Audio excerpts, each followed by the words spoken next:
الشيطان الرجيم.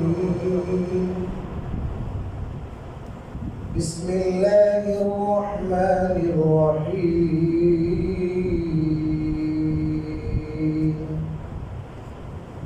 اليوم أكملت لكم دينكم وأتممت عليكم نعمتي ورضيت لكم الإسلام دينا. وقال النبي عليه الصلاة والسلام: والذي نفسي بيده لو كان موسى حيا لما وسعه إلا اتباعي. بارك الله لنا ولكم في القرآن العظيم ونفعنا وإياكم بالآيات والذكر الحكيم. الحمد لله। সমস্ত প্রশংসা মহান আল্লাহর জন্য, যিনি আমাদের সবাইকে আজকে পবিত্র এই দিনে তার পবিত্র ঘরে তার ইবাদত করার জন্য সমর্থ করেছেন। আলহামদুলিল্লাহ। আমি ব্যক্তিগতভাবেও শুকরিয়া আদায় করি, দীর্ঘদিন পরে এই প্রিয় ব্যক্তি আপনাদের সাথে আল্লাহ তাআলা সাক্ষাতের ব্যবস্থা করেছেন। কিছু দিনই আলোচনা আবার করার আল্লাহ তৌফিক দান করেছে। আপনাদের জন্য সবসময় আমার দোয়া ছিল, আছে, সব জায়গায় স্মরণ করেছি। আলহামদুলিল্লাহ। আজ আমি কোরআনে কারীমের অতীব গুরুত্বপূর্ণ ইম্পর্টেন্ট একটি আয়াত তেলাওয়াত করেছি। এই আয়াতের ব্যাপারে সহিহ বুখারীতে আছে যে এই আয়াতটা কোরআনে কারীমের সর্বশেষ নাযিলকৃত আয়াত। এরপরে রাসূল করিম সাল্লাল্লাহু আলাইহি ওয়াসাল্লাম ৮১ দিন দুনিয়াতে ছিলেন, বেঁচে ছিলেন।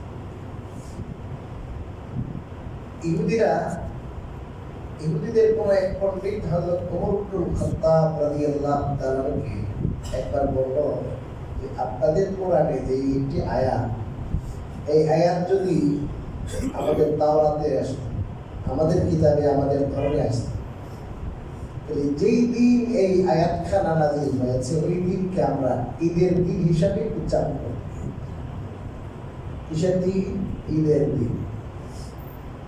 তখন হযরত ওমর ইবনে খাত্তাব রাদিয়াল্লাহু তাআলা ওই ইহুদি পণ্ডিতকে বললেন, আল্লাহর কসম, আমার জানা আছে ওই আয়াত কোন দিন নাযিল হয়েছে, কোথায় নাযিল হয়েছিল, কখন নাযিল হয়েছে। এটা বিদায় হজে আরাফার দিন, এটা ঈদের দিনের থেকে কম না। আরাফার দিনে আবার জুমার দিনে দুই বিকালে নাযিল হয়েছে। তুমি তো বলো ঈদ হিসাবে উদযাপন করতে, ওইটা তো নাযিলই হয়েছে জুমার দিনে, নাযিলই হয়েছে আরাফার দিনে। গোটা কোরআন আল্লাহ নাযিল করে এটা একটা সিল মারি দিয়েছে, সিল। আয়াতের মর্ম কি সেটা বলার আগে আমরা আমাদের জীবনকে দুই ভাগে বিভক্ত করতে পারি। একটা হলো আমাদের জীবনের উদ্দেশ্য, আরেকটা হলো আমাদের এই জীবনের জরুরত, যেটা না হলে জীবনের তরি আগায় না। জীবন যাপন করার জন্য কিছু জিনিস জরুরি, খাওয়া জরুরি, থাকা জরুরি, বিয়া জরুরি, টাকা পয়সা দরকার, এগুলো জীবন উপকরণ। জীবন উপকরণের জন্য মানুষ বিদেশ যায়, মিল ফ্যাক্টরি করে, ব্যবসা বিজনেস করে, চাকরি বাকরি করে। এগুলো হলো মানুষের বৈষয়িক প্রয়োজন। আর আরেকটা জিনিস হলো মানুষের জীবনের একমাত্র শুধুমাত্র উদ্দেশ্য। আজকে আমরা বেশিরভাগ মানুষ দুনিয়ায় এই বৈষয়িক প্রয়োজনের পিছে পড়ে আমরা আমাদের সৃষ্টির যে মূল উদ্দেশ্য ওটাকে আমরা ভুল করতেছি, মিস করতেছি, ভুলে বসেছি।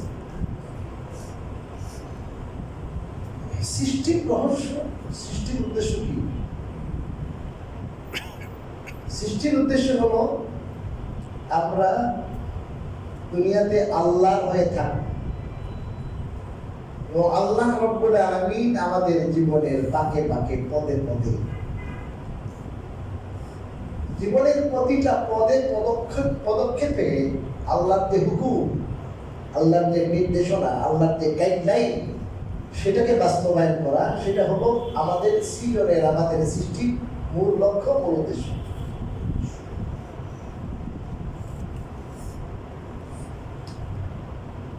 কোনো মানুষ যদি জীবনের এই জায়গায় ভুল করে যে আল্লাহ আমাকে যে সৃষ্টি করলেন আর আমার জন্য আল্লাহ কত কিছু অ্যারেঞ্জমেন্ট করলেন, এটা কি কোনো লক্ষ্য ছাড়া, উদ্দেশ্য ছাড়া, সূর্যকে আলো বিতরণ করে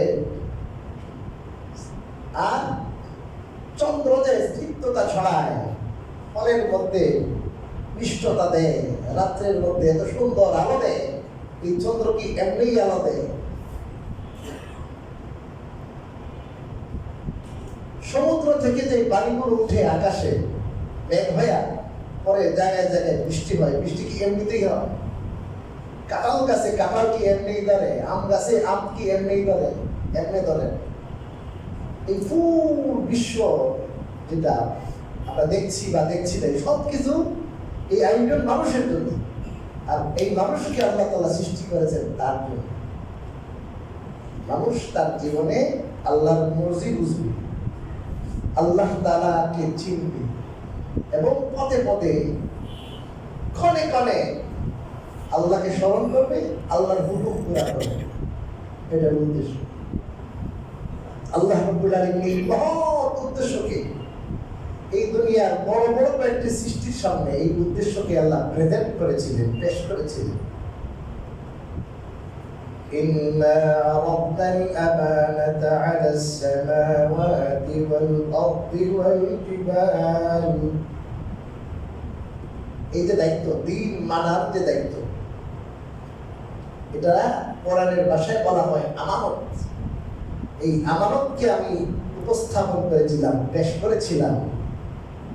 সবচেয়ে বড় সৃষ্টি তোমাদের কাছে মনে হয় যেটা, আরো বড় আছে আকাশ, আকাশের কাছে। তোমাকে আমি এই দায়িত্ব দিতে চাই, এই দায়িত্ব যদি তুমি বুঝো, মানো, আমল করো, তাইলে তোমার জন্য জান্নাত আর না মানলে জাহান্নাম। সব কিছু তাকে খুলে বলার পরে সে বলে আমার পক্ষে এত গুরু দায়িত্ব, এত কঠিন দায়িত্ব পালন করা সম্ভব। আকাশ, তার মাঝে আল্লাহ সেই বুঝার যোগ্যতা দিয়েছিলেন, আল্লাহর কথা সেজন্য বুঝে বোঝার যোগ্যতা দিয়েছে। সে বলেছে এত কঠিন দায়িত্ব আমি পালন করতে فأبين أن يحملنها وأشفقن منها وحملها الإنسان। ভয় পেয়ে গেছে, আল্লাহ বলে এরা ভয় পেয়েছে। আকাশের পরে জমিন, বিশাল জমিন, জমিনকে বললেন পারবানি? না, পারতাম না। আরবের পাহাড় দেখছি, উহুদ পাহাড়, শুধু উহুদ পাহাড়ই 7 কিলোমিটার দৈর্ঘ্য, 3 কিলোমিটার প্রস্থ। এত বিশাল বিশাল পাহাড়ের সামনে আল্লাহ বলছে, এই তোমরা তো অনেক শক্তিশালী, এই দায়িত্বটা নিতে পারবানি? আল্লাহ এত গুরু দায়িত্ব, এই চাপটা আমরা নিতে পারবো না। আল্লাহ তখন মানুষকে বললেন, মানুষ তুমি পারবা? তো হ্যাঁ, আল্লাহ পারবো। وحملها الإنسان। মানুষে এই দায়িত্বটা নিচ্ছে। মানুষ দেখতে বড় ছোট, মানুষের মধ্যে এত এক্সপেরিয়েন্স, এত যোগ্যতা আল্লাহ দিয়েছেন। এই যোগ্যতা পৃথিবীর কাউকে, মানুষের মাথাটা বড় ছোট, কিন্তু এই মাথাতে এত জিনিস আছে। মানুষকে আল্লাহ বহুমুখী প্রতিভা, বহুমুখী যোগ্যতা দিয়ে সৃষ্টি করেছেন। এই মানুষকে আল্লাহ রাব্বুল আলামিন এত ভালোবাসে। এই মানুষ যখন দায়িত্বটা নিছে, এখন যদি মানুষ সেই দায়িত্বটা বুঝে এবং এই দায়িত্বটা পালন করে, তাহলেই সে তার মর্যাদার আসীনে আসীন থাকতে পারবে। মানুষ সর্বশ্রেষ্ঠ মাখলুক, আপনারা জানেন। আশরাফুল মাখলুকাত, সৃষ্টির সেরা। সৃষ্টির সেরার আসনে আসীন থাকবে কতক্ষণ? যতক্ষণ মানুষে তার দায়িত্ব পালন করবে ততক্ষণ। যখন ওই মানুষ তার সৃষ্টির উদ্দেশ্যকে ভুলে বলবে, তখন সে তার শীর্ষ আসন থেকে নেমে সবচেয়ে নিকৃষ্ট আসনে একবারে তলদেশে চলে যাবে। এই মানুষের দাম শুকর থেকে আরো কম। শুকর মানুষ থেকে ভালো, গরু বাছুর মানুষ থেকে ভালো, কুকুর মানুষ থেকে ভালো হবে যখন মানুষ তার দায়িত্বটা বুঝবে না। কুকুরের শুকরের জন্য জাহান্নামের ব্যবস্থা নাই, কিন্তু আল্লাহ বলেন এই মানুষ যখন তার দায়িত্বটা বুঝবে না, সেই আমানতটা বলছিল আমি নিলাম, এখন সে কি করলো না, নিল না, তার দুনিয়ার বৈষয়িক প্রয়োজনের পিছনে পড়ে তার মনের ইচ্ছাকে পূরণ করাটাই তার জীবনের একমাত্র উদ্দেশ্য বানাইল। তার শয়নে স্বপনে জাগ্রত অবস্থায় না নামাজ যদি পড়েও তো এই দুনিয়া, তখন সে আর তার সেই লক্ষ্য এবং টার্গেটকে মিস করবে। হাদিস শরীফে সহিহ বুখারীতে আছে, একজন কাফেরের দাঁতটা মাটির দাঁত হবে উহুদ পাহাড়ের, একটা মাটির দাঁত হবে উহুদ পাহাড়ের পরিমাণ। কথা বুঝেন না? একটা মাটির দাঁত যখন উহুদ পাহাড় পরিমাণ হবে, এর 32টা দাঁত মিলে কত বড় হবে, এর বডিটা কত বড় হবে? কেন? সে তার দায়িত্বটাকে বুঝে নাই। সে জীবনের যে তার মূল টার্গেট ছিল, আল্লাহ জীবন আমানত দিয়েছেন, সেই টার্গেটকে সে কি করছে, মিস করছে। এই জন্য তাকে তার এই ভুলের মাসুল দেওয়ার জন্য আল্লাহ রাব্বুল আলামিন তাকে শাস্তি দিবেন। এই শাস্তিটা যেন ভালো করে আস্বাদন করতে পারে, এই জন্য আল্লাহ তাকে এত বড় দেহি বানাবে। 700 বছর পর্যন্ত কি থাকবে এই কানের নদী থেকে এই পর্যন্ত, বিশাল দেহি বানাবে। কোন জীবনের শাস্তি থেকে সে নিষ্কৃতি পাবে।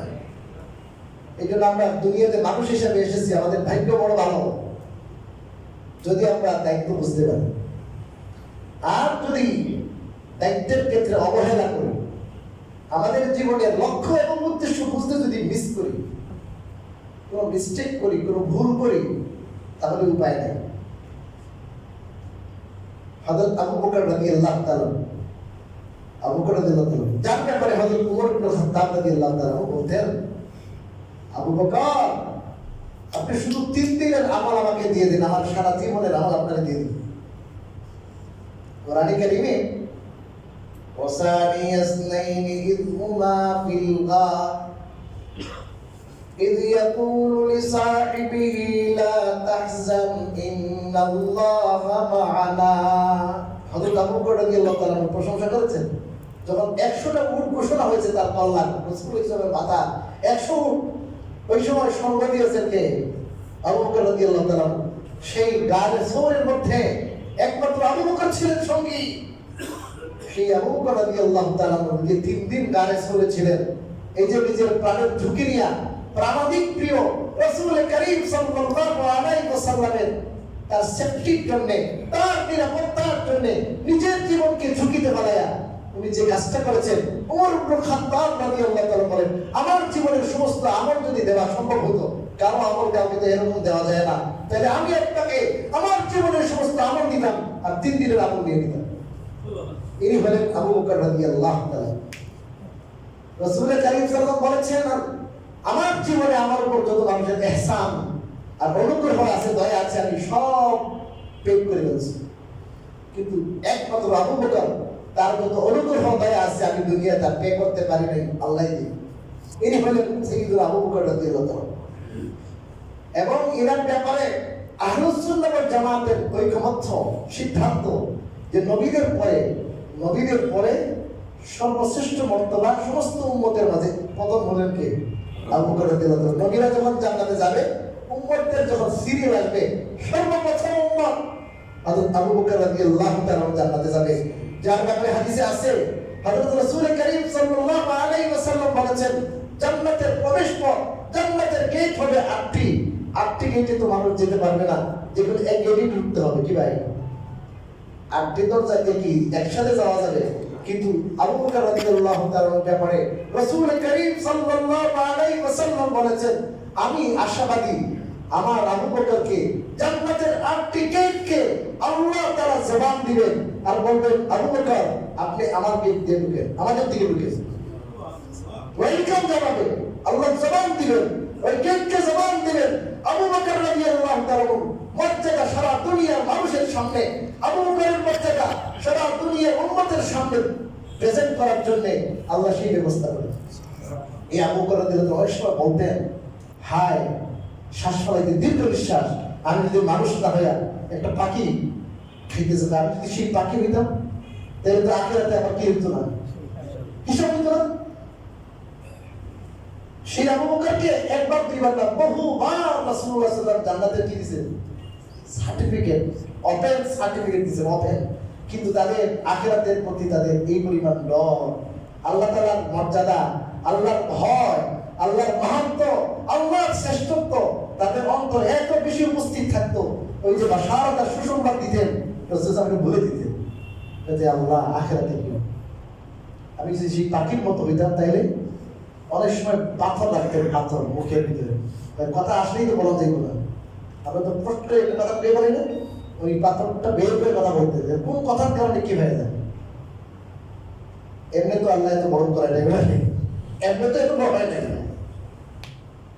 তো আজকাল কি সেটা আমি বলতে চাচ্ছি যে যদি আমরা আমাদের টার্গেট মিস করি, উপায় নাই। গাভী অরণ থেকে দুধ বের হয়ে গেলে এটা কি ব্যাক হবে?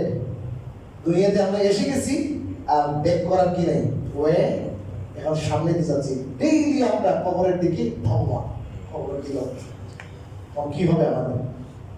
এখন আল্লাহ তাআলা যে দায়িত্ব দিয়েছেন সেই দায়িত্বটা বুঝতে হবে, সেই দায়িত্বটা মানতে হবে।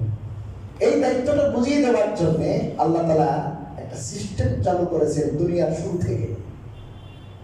কারণ আল্লাহ দায়িত্ব বুঝিয়ে দেওয়ার জন্য আল্লাহ যদি নিজেই আসেন, এটা কোনো সিস্টেমে পড়ে না। একটা রাজ্য, একটা রাষ্ট্র যারা চালায়, এরা কি কানুন নিয়ম কানুন সব বলে দেওয়ার জন্য কি ঘরে ঘরে যায় না? এখানে এমপি, মন্ত্রী, আমলা, চেয়ারম্যান, মেম্বাররা থাকে না, কমিশনাররা থাকে না, এনারা দায়িত্বপ্রাপ্ত, সরকারের কি দায়িত্বপ্রাপ্ত, ওনাদের মাধ্যমে মানুষের সব থাকে। আর আরেকটা বিষয় হলো আল্লাহ রাব্বুল আলামিন এত মহিয়ান করিয়ান, এত বড়। হাদিস শরীফে আছে রাসূল কারীম সাল্লাল্লাহু আলাইহি ওয়াসাল্লাম বলেছেন, আল্লাহ রাব্বুল আলামিন তার হিজাব আছে, তার চেহারার যে নূর আর তাজাল্লি, এটাকে 70টা পর্দা ঢেকে রাখছে। একটা পর্দা যদি ওপেন হয়ে যায়, মাত্র একটা, তাহলে আল্লাহর নূরের তাজাল্লি এত বেশি পরিমাণ যে 7 আসমান 7 জমিন মুহূর্তের ভিতরে জ্বলে ছাই হয়ে যাবে। এই আল্লাহ যদি আমাদের সামনে আসেন বার্তা নিয়া, কোনো মানুষ টিকতে পারবে না। বুঝেন এই কথা? কোনো মানুষের পক্ষে সরাসরি কি আল্লাহর কথা শোনার মতো কি নাই, এই যোগ্যতা দুনিয়ার কোনো মানুষকে আল্লাহ দেয়। মুসা আলাইহিস সালামের এক বক্সিনে কি হয়ে গেছে বলেন? একটা লোক সাথে সাথে কি হয়েছে, মারা গেছে। এই পরিমাণ শক্তি তার দেখেছিল না? এবং আল্লাহর সাথে কথাবার্তা বইলা তুর পাহাড়ে আল্লাহর প্রেমে উনি উদ্বেলিত হয়ে গেছেন। কয় রব্বি আরিনি আনজুর ইলাইক, আল্লাহ আপনার প্রেম আর আপনার ভালোবাসা আমার অন্তরে এই পরিমাণ জাগরণ হয়েছে, আপনাকে না দেখে পারলাম না, আপনি একটু দেখান না আমাকে। কয় মুসা লাম তারানি, তুমি কখন আমাকে দুনিয়ায় দেখতে পারবে না, কিন্তু তুমি তো আমি কথা বললাম, মনের মধ্যে তোমার কোনো কিছু থাকতে পারে, এই জন্য তোমাকে আমি বিষয়টা বুঝিবার জন্য বললাম। ওয়ালাকিন উনজুর ইলাল জাবাল ফাইন ইসতাকাররা মাকানাহু ফাসাউফা তারানি, যেন ওনার ইয়াকিন হয়ে যায়। কয় মুসা তুমি এই পাহাড়ের দিকে একটু তাকাও, ওই পাহাড়ের দিকে তাকাও, পাহাড়টা যদি আপন জায়গায় স্থির থাকতে পারে, আমার তাজাল্লি আমি যে একবার তাকাবো, এই নূর এটাকে যদি পাহাড় এটাকে অ্যাকসেপ্ট করতে পারে, আপন জায়গায় স্থির থাকতে পারে, তাহলে তুমি আমাকে দেখতে পারলাম। ওই আল্লাহ যখন একটা দৃষ্টি দিলেন মাত্র, ওই পাহাড়ে আগুন ধরে শেষ, ওই পাহাড়ে ঠিক থাকতে পারে নাই। ওই মুসা যেমন সাথে সাথে থাকার মুসা সাহেবটা পাহাড়ের দিকে তাকায়া, তিন পাহাড়ের দিকে আল্লাহর নূরের তাজাল্লি সেকেন্ড পরিমাণ ছিল, ওইটার দিকে তাকায়া মুসা বেহুশ হয়ে গেছে। বেহুশ হয়ে গেছে মুসা। ওই আল্লাহকে দুনিয়া দেখা যাবে? এই চোখে দেখা যাবে। হ্যাঁ, তবে সহিহ বুখারী মুসলিমে আছে আখিরাতের মধ্যে আল্লাহকে দেখা যাবে। কোথায় দেখা যাবে? আখিরাতে দেখা যাবে। বুখারীর রিওয়ায়াতে আছে, মুসলিমে আছে, সহিহ মুসলিমে আল্লাহ তাআলা মানুষকে সব ধরনের নিয়ামতে পরিপূর্ণ করে দিবেন। আল্লাহ তাআলা বলবেন সাধারণ মুসলমানদেরকে, এই তোমাদের উপর আমার নিয়ামত তো দিয়েছি অনেক কিছু, একটা ওয়াদা ছিল এটা কিন্তু এখনো পূর্ণ হয়। আল্লাহ আপনি জাহান্নাম থেকে খালাসি দিয়া জান্নাত দিলেন, জান্নাতে আমাদেরকে এত সুন্দর বিল্ডিং, জান্নাতে এত সুন্দর খাবার, জান্নাতে এত রকমের ফল ফলাদি, জান্নাতে এত হুর, এত কিছু দেওয়ার পর বাকি রইল কি? কোনো কোনো ছেলে ভাইদের দ্বারা বোঝা যায় এরা আলেমদের কাছে যাই, হুজুররা আপনারা কোন কি বাকি এসছে, তখন বলে আল্লাহ নিজে ওই বানিয়ে দিবে। ওই দুনিয়ায় তোমরা আমাকে দেখোনি, দুনিয়ায় টক মিষ্টি ঝাল কত কিছু ছিল, দুনিয়ায় সেই ঠান্ডা পানিতে ওযু করে আমার সামনে দাঁড়িয়েছিলে, আমার প্রেমে উত্তেজিত হয়ে হজে গিয়েছিলে, আমার প্রেমের পাগল হয়ে মাতওয়ারা হয়ে রাতের পর রাত জাগে ইবাদত করেছো, চোখকে অবনমিত করেছো, কত হারাম কাজ ত্যাগ করেছো, সারা জীবন ইবাদত করছো, জীবন তো কি করো নাই, দেখো তো না। আল্লাহ নিয়ামত ডেইলি বুক করি, এক মুহূর্ত আল্লাহ নিয়ামত ছাড়া আছি আপনার অ্যাকাউন্টে প্রতি মাসে 2 লাখ টাকা করে পাঠায়, বুঝলেন না? আপনি বাড়িতে নাই হজে, আপনার ঘরে প্রতিদিন কাচ্চি বিরিয়ানি পাঠান, সপ্তাহে সপ্তাহে আম পাঠায়, জাম পাঠায়, কাঁঠাল পাঠায়। আপনি বলবেন কি এই বেটাটা আমার প্রতি এত এহসান, এত উদার, এত অনুকূল হয়ে বেটাটা দেখা দরকার না কি ভাই? তো আল্লাহ যে এত অবিরত নিয়ামত দিয়ে রাখছে মাথা থেকে পা পর্যন্ত, কি বেশি? এই যে পানি খাওয়াইলেন, কে পানি খাওয়া? এত ফল ফলাদি, এত নিয়ামত করে, কিন্তু সেই নিয়ামত দাতাকে কি করি নাই, দেখি নাই। তো আল্লাহ রাব্বুল আলামিন বলবেন, এখন আমি তোমাদেরকে ওয়াদা দিয়েছিলাম দুনিয়ায়, উজুহু ইয়াওমাইযিন নাযিরাতুন ইলা রাব্বিহা নাযিরা। আল্লাহ বলেছেন যে দেখবা তোমাদের চেহারাকে সতেজ করলাম। আল্লাহ তাআলা বলবেন আমি সেই ওয়াদা এখন পরিপূর্ণ করব। তো আল্লাহ তাআলা নিজেকে ওই দিন অপেক্ষা করবে, প্রেজেন্ট করবেন, সমস্ত মানুষ দেখা ওই দিন আল্লাহ তাআলা সেই যোগ্যতা, এবিলিটি দিবেন মানুষের মাঝে, যে দেখে যেন পাগল না হয়, বেহুশ না হয়, পুড়ে সারখার না হয়। ওই দিন আল্লাহ রাব্বুল আলামিন মানুষের মধ্যে সেই যোগ্যতা, মানুষ দেখে কি মজা লাগবে। এর আগে মানুষ জান্নাতের ফল ফলাদি, জান্নাতের নাজর নিয়ামত, হাজারো রকমের বাহারি আয়োজন আর হুরদের সাথে সাক্ষাতের পরে যেই পরিমাণ মানুষের অন্তরে মজা লাগছে, মানুষের হৃদয় যেই পরিমাণ পরিপূর্ণ হয়েছে মজায়, আনন্দে, হাদিসের ভাষ্য দ্বারা বোঝা যায় আল্লাহর দিদারের উপরে সবকিছু ম্লান হয়ে যাবে। আল্লাহর দিদার এটা এমন মজার জিনিস, কি জিনিস? মজা। এটা আখিরাতে হবে। কোথায় হবে? দুনিয়ায় আল্লাহর সাথে সরাসরি জাগ্রত অবস্থায় কথা বলার কোন নিয়ম তো আল্লাহ তাআলা কি করছেন? সিস্টেম চালু করেছেন। আল্লাহর পক্ষ থেকে মেসেঞ্জার পাঠাবেন, বার্তা বাহক পাঠাবেন, বিশেষ কিছু দূত পাঠাবেন। এই দূতদেরকে কোরআন হাদিসের ভাষায় বলা হয় রাসূল আর নবী। কথা বুঝতে পারছেন? আল্লাহ এই দায়িত্বটা বুঝাইবার জন্য কিছু ব্যক্তিদের নির্বাচন করেছেন। সেই সমস্ত নির্বাচিত ব্যক্তিদেরকে কি বলে? রাসূল। তাদেরকে বলা হয় নবী। তাদের কাজ হলো মানুষকে কেন সৃজন করলেন, কেন সৃষ্টি করলেন, তারা যাবে কোথায়, কিভাবে চলবে, সেই যে আমানত পালন করার জন্য মানুষকে যে আল্লাহ সৃষ্টি করলেন, এই আমানতটা পরিপূর্ণ হাতে কলমে প্র্যাকটিক্যালি বুঝিয়ে দেওয়ার জন্য তাদের পাঠিয়েছেন। তাদেরকে ইংরেজিতে মেসেঞ্জার বলে, তাদেরকে আরবিতে কোরআন হাদিসের ভাষায় বলা হয় রাসূল, নবী বলা হয়। সংস্কৃত ভাষায় বলা হয় অবতার। হিন্দুরা কি বলে? অবতার। এনাদের যে ইনফরমেশন, ওনাদের যে বার্তাগুলো, সেই বার্তাগুলো যদি আমাদের জীবনে আমরা ধারণ করতে পারি, এগুলো প্রথমে জানতে হবে, বুঝতে হবে, ধারণ করতে হবে। এটা হলো জীবনের কি মূল এবং লক্ষ্য, উদ্দেশ্য। আর বাকি যেগুলো সব কি বলে, এগুলো হলো প্রয়োজন। এগুলো প্রয়োজন। আমরা প্রয়োজনের কিন্তু ওখানে আটকা পড়ে গেছি। ওই মূল লক্ষ্য উদ্দেশ্য জীবনে আমাদের খুব কম। আল্লাহ রাব্বুল আলামিন মানুষের সেই মূল লক্ষ্য এবং উদ্দেশ্য বোঝানোর জন্য সেই যুগে যুগে নবীদের সিলসিলা, রাসূলদের একটা সিলসিলা চালু রেখেছেন। আল্লাহ রাব্বুল আলামিন সর্বপ্রথম আদম এবং হাওয়া এই দুইজনকে যখন জান্নাতে সৃষ্টি করলেন, আল্লাহ তাআলা বিশেষ কৌশলে, বিশেষ কায়দায় তাদেরকে বললেন যে আপনারা এখন চলে যান কোথায়? দুনিয়ায় পৃথিবীতে, এনারা খুব টেনশনে পড়ে গেলেন। قل اهبطوا منها جميعا فإما يأتينكم مني هدى فمن تبع هداي فلا خوف عليهم ولا هم يحزنون। আমি বললাম, এই আদম, এই হাওয়া, আপনারা এবং আপনাদের দেখি কিয়ামত পর্যন্ত যে কদম মারবে সবাই জান্নাত থেকে নেমে দুনিয়া চলে যান। টেনশন, চিন্তা, কোনো নো টেনশন। কারণ দুনিয়ায় যাওয়ার পরে আমার পক্ষ থেকে গাইডলাইন আসবে। কি আসবে? গাইডলাইন, পথ নির্দেশ। সেই পথ নির্দেশকে যারা ফলো করবে এদের কোনো শঙ্কা নাই, এদের কোনো চিন্তা। এরা আবারও বের করে কোথায় আসবে?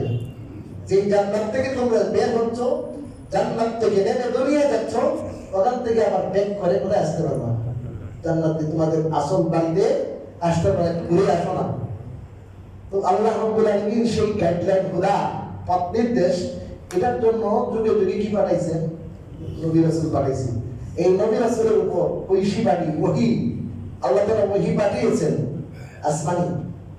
এই ওহীর সিলসিলা চলতে চলতে চলতে চলতে চলতে সর্বশেষ নবী, সর্বশ্রেষ্ঠ নবী হযরত মুহাম্মদ আরবি সাল্লাল্লাহু আলাইহি ওয়াসাল্লাম তার কাছে এসে কি হয়ে গেছে?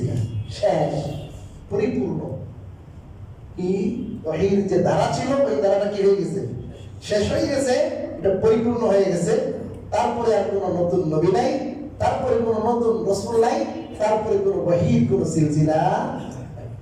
ওহী নাযিল হতে হতে হতে 23 বছরের মাথায় আরাফাত দিনে বিদায় হজে আল্লাহ রাব্বুল আলামিন, আপনারা গেছেন তো আরাফাত মাঠে, দেখবেন সেই জবলে রহমত আছে না? এই জবলে রহমত, এইখানে রাসূল সাল্লাল্লাহু আলাইহি ওয়াসাল্লাম ছিলেন। ওইখানে কি হয়েছে বলেন? কিছু ভাষণ করেছে, লম্বা সময় দিন রাসূল কারীম সাল্লাল্লাহু আলাইহি ওয়াসাল্লাম সিজদায় পড়ে উম্মতের জন্য কি করেছেন? দোয়া করেছেন, দোয়া করেছেন। জবলে রহমত মসজিদে নববীর কাছেই, বেশ দূরে নয়। এখানে আয়াতটা নাযিল হয়েছে যে তোমাদের জন্য এতদিন যে ওহীর সিলসিলা, ইসলামকে আল্লাহ তাআলা পরিপূর্ণ করেছে। আল-ইয়াউমা আকমালতু লাকুম দীনাকুম, আজ আমি তোমাদের জন্য তোমাদের দ্বীনকে পরিপূর্ণ করে দিলাম। দ্বীন কি করেছেন আল্লাহ? এখানে আর বানানোর সুযোগ নাই, বানানোর দ্বীন পরিপূর্ণ।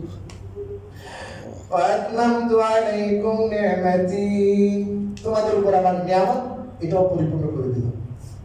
ورضيت لكم الإسلام دينا, আর আমি তোমাদের জন্য যে ইসলামকে দ্বীন হিসাবে মনোনীত করলাম, এটার উপরে আমি সন্তুষ্ট। এইটা ছাড়া আর কোন তন্ত্রমন্ত্র, আর কোন দ্বীনের উপরে আল্লাহ কি নাই? সন্তুষ্টি। আল্লাহর সন্তুষ্টি কিসের উপরে? এই ইসলামের উপরে, যেটা আজকে কি বললেন? পরিপূর্ণ। ومن يبتغي غير الإسلام دينا فلن يقبل منه وهو في الآخرة لمن الخاسرين। এই ইসলাম ধর্ম ছাড়া অন্য কিছু, যেটা আগে ডেট ওভার হয়ে গেছে, কি হয়েছে? ডেট ওভার, অথবা কোনো মানুষের মস্তিষ্ক বসত, এগুলোকে যদি কেউ খোঁজে তাহলে সে আল্লাহ পাবে না, আল্লাহর পক্ষ থেকে এগুলো অ্যাকসেপ্ট হবে না, গ্রহণ হবে না। আখিরাতে সে চরম ক্ষতিগ্রস্ত হবে। আল্লাহ তাআলার কাছে আমরা কৃতজ্ঞ যে আল্লাহ তাআলা আমাদেরকে সেই ইসলাম, যে ইসলামের উপর উনি রাজি, যেটার উপর উনি সন্তুষ্ট, যেটার মাধ্যমে আমরা আমাদের দায়িত্বকে বুঝে পাবো, যেটাকে ফলো করলে, যেটাকে ধারণ করলে, যেটাকে লালন করলে আমরা আখিরাতে সফল কাম হব, দুনিয়ায় সফল কাম হব। আমাদের সৃষ্টিকর্তা যে উদ্দেশ্যে আমাদেরকে দুনিয়ায় সৃষ্টি করেছেন, সেই উদ্দেশ্যে আমরা কি হব? সফল হব। সেটা একমাত্র কি? ইসলাম। আল্লাহ তাআলা যে আমাদেরকে, আমরা ওরকম কোনো জ্ঞানী না, বিজ্ঞানী না, আল্লাহ তাআলা কেবল ইহসান করে, দয়া করে, মহব্বত করে সেই ইসলাম ধর্মে আমাদেরকে বিশ্বাসী বানাইছে। এটা সবচেয়ে বড় নিয়ামত। একজন বান্দার উপরে আল্লাহ অনেক নিয়ামত থাকে, অনেক নিয়ামত থাকে। সবচেয়ে বড় নিয়ামত আল্লাহ তাআলা সেই ইসলাম ধর্মে আমাদের কি করছে? বিশ্বাসী। আমাদের কি বানাইছেন? মুসলমান। কি বানাইছেন ভাই? আমাদেরকে মুসলমান বানাইছেন। এর চেয়ে বড় দয়া আর অনেক বড় বড় পণ্ডিত, অনেক বড় ডাক্তার আমাদের দেশেও আছে, এরা হিন্দু, এরা মুসলমান না, আছে না নাই? এত বড় ডাক্তার, এই ধরনের অসারতা বোঝার মতো তার কি নেই, যোগ্যতা নাই। বুঝলেও না, এটাই বাপদাদারটা, এটা নিয়ে আসে বেড়া। অনেক ভালো মানুষ আছে, খ্রিস্টান আছে না নাই? অনেক ভালো মানুষ, মানবিক, এরা বৌদ্ধ আছে না নাই? কিন্তু তাকে আল্লাহ ইসলাম মানার কি দেয় নাই, তৌফিক দেয় নাই। আল্লাহ যে আমাদের কোনো যোগ্যতা ছাড়াই আল্লাহ নিজে বাছাই করে আমাদের কি করলেন? বলেন মুসলমান বানাইছেন। সেই ইসলাম ধর্ম, এই ধর্মের ব্যাপারে আল্লাহ ঘোষণা করলেন, এটার উপরে আমি রাজি, এটাকে আমি পূর্ণতা দান করলাম, এটাকে আল্লাহ তাআলা সর্বশ্রেষ্ঠ ধর্ম, এটাকে সর্বশ্রেষ্ঠ রাসূলের উপর সর্বশ্রেষ্ঠ ফেরেশতা জিবরীলের মাধ্যমে এই বছরে আল্লাহ কি করছেন? সম্পন্ন। এবং এটার সাথে আল্লাহর চ্যালেঞ্জ আছে। কি আছে? বলেন না, চ্যালেঞ্জ কি? এই কোরআন, ইসলাম ধর্মের যে মূল গ্রন্থ যেটা, এটার ব্যাপারে যদি তোমাদের সন্দেহ থাকে, এটা কার পক্ষ থেকে না?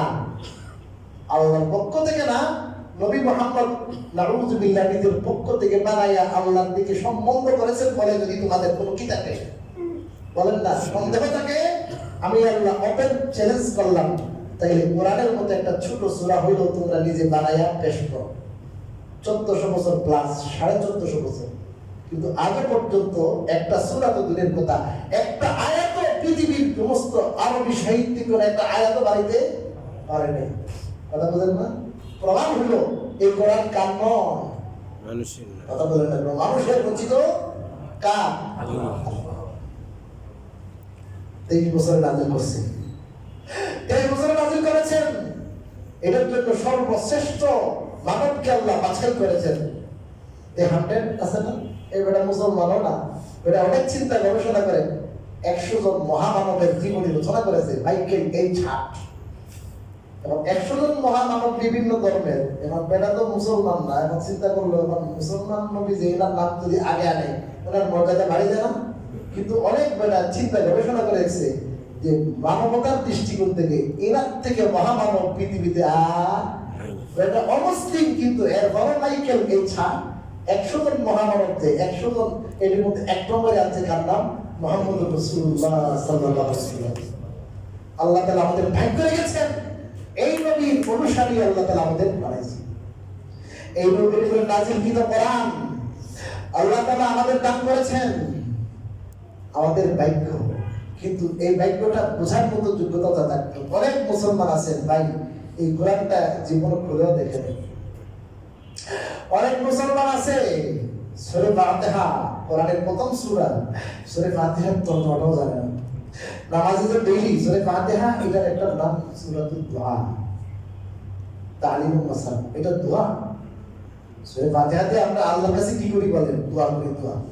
সূরা ফাতিহার ভাবটাও আমরা কি করি না, বুঝি না। তা আমাদের এই দৃষ্টিকোণ থেকে আমাদের চিন্তা করতে হবে যে আল্লাহ তাআলা আমাদের ভাগ্যে এত বড় জিনিস রাখলেন, এই কোরআনটা আসলো, এই হেদায়েত আর গাইডলাইন আসলো, কিন্তু আমরা কতটুকু মূল্যায়ন করতে পারলাম? এই নিয়ামতের মূল্যায়নটা কতটুকু করব? আল্লাহ রাব্বুল আলামিন এই যে সর্ববৃহৎ সর্বশ্রেষ্ঠ যে নিয়ামত আমাদেরকে দান করলেন, ইসলাম, যেটাকে আল্লাহ পূর্ণতা দিলেন, পূর্ণাঙ্গ একটা ইসলাম, পূর্ণাঙ্গ জীবন ব্যবস্থা আল্লাহ দিলেন, সেটাকে বুঝার, মানার, ফলো করার আল্লাহ তাআলা আমাদের তৌফিক দান করেন। বাকি কথা ইনশাআল্লাহ আগামী দিনে আল্লাহ বাঁচান। আল্লাহ রাব্বুল আলামিন আমাদেরকে সেই তৌফিকটা দান করেন, সেই উপলব্ধি আল্লাহ আমাদের দান করেন। আমিন। ওয়া আখিরু দাওয়ানা আলহামদুলিল্লাহি রাব্বিল আলামিন। সুবহানাল্লাহি ওয়া বিহামদিহি, সুবহানাল্লাহি ওয়া বিহামদিহি, আশহাদু আল্লা ইলাহা ইল্লাল্লাহ। ওয়া আলাইকুম আসসালাম।